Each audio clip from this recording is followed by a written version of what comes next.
Magandang umaga sa ating lahat, mga kainiting TV by Nalsoft at Awaken Earth. Happy New Year po sa ating lahat. Kasalukuyan nagpalabas po ng red or heavy rainfall warning po ang Pag-asa sa ilang lugar po ng Samar, Leyte at Biliran. At patuloy po itong lumalawak at nakataas po ang yellow warning naman po sa ibang lugar.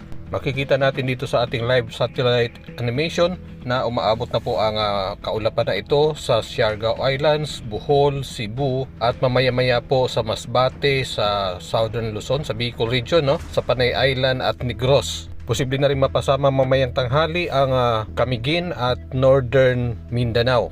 Para po sa detalyadong informasyon, pwede nyo pong tingnan sa ating post. Nandoon po ang detalyadong mga lugar na apektado. Please like and share. Salamat po.